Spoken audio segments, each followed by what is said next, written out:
Hey friends, so I'm back with another book review, and this one is The Sacred Pampering Principles, an African American Woman's Guide to Self-Care and Inner Renewal.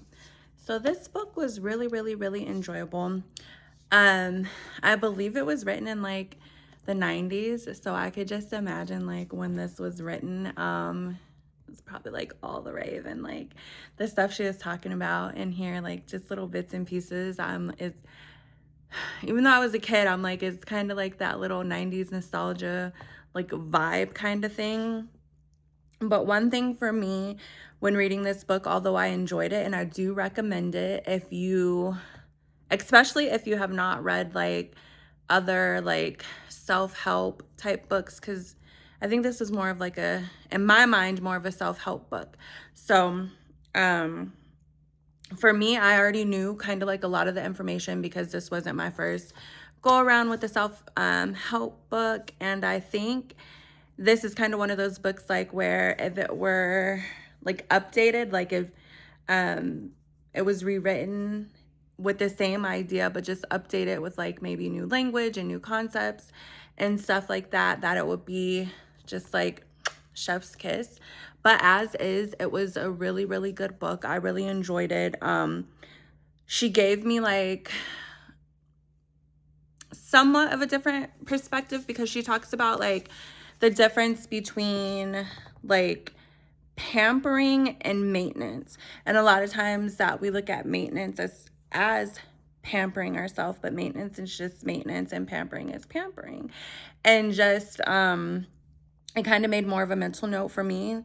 What I was able to take for it from the book was like pamper yourself. Like it's just the little things. It doesn't have to be like this big ol' like extravagant thing. Or not extravagant, but expensive, because you can make your bath extravagant and that's not per se expensive. You might even already have like, your bubble bath, your Calgon, your favorite soap, put on some of your good music, sit in the tub, watch a movie, drink some wine, eat some cheese and crackers or something. I know some people eat in the like bathroom. I don't know. That doesn't work for me. So I couldn't do that part. But everything else would be like really amazing. And I really like how she said, like do those things for yourself, and that she carved out time for herself as as herself, like as a woman, as a mother. She's like, I need this time for myself as a business owner, because she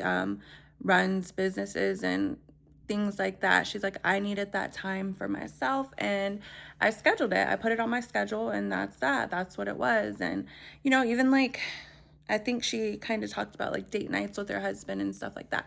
And that's important, like when we're married, especially for a long time, to just have that like connection without your kids. Like a lot of times she mentioned putting her kids to bed early, and then her and her husband would do like, date night in the house, which that can work. You don't always have to go out. You don't always have to do these like big fancy Instagram worthy, TikTok, whatever type things. Just the small and simple things that make you feel good. What makes you feel happy? What drives you? What gets you from one moment to the next? Like for me, I really enjoy my reading. So I've also been trying to find ways to incorporate other things in my reading. Maybe reading by a candle that sets like the tone for me. I don't even like scented candles. I know a lot of people do like scented candles. Maybe like it's horrible to read in dim light, but I do it. But you have like your candle in the background, maybe a little bit of light music if that's not distracting for you, or even while you're watching a TV show, to do, little simple things like that where you don't have to answer to anyone besides yourself type thing is like your pampering.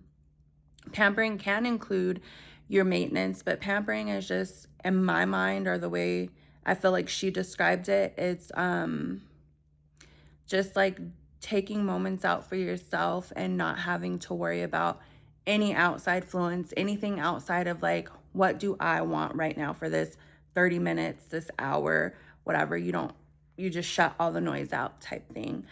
I also did like how she talked about leaning on community, like us as women leaning on our community. And she did like a lot of things with her like gal pals and stuff like that. And I thought that was interesting. Like, I'm so antisocial, y'all. I'm so antisocial. I don't have like very many friends or anything like that, or like even a big circle. So I just thought that was really nice. I've been wanting to like kind of put myself out there a little bit more personally, just like for like book clubs and things like that. But I don't know, because I have like such a like niche read. I don't know what other people would be interested in reading, like magical books and stuff like that, because that's the only thing that I'm really per se interested in. I know that I break it up a little bit with other stuff, especially reading for homeschool for my kids, and just every now and then trying to read like a fictional book to throw in there. But a lot of my stuff, if you follow me, is witchy. So I don't know where to find exactly that community. And when I say that, I mean like locally, so that I can physically meet up with people, because that would be super fun to like meet up and do little parties and chit chats and stuff like that. But anyhow, I would recommend this book if you're like a beginner, like self-help type person. If you just like to read, this would be a good book to read. It does give you a little bit of more like a different perspective, but it's not super out of the realm for any other self-help books that we have going on at this point in time.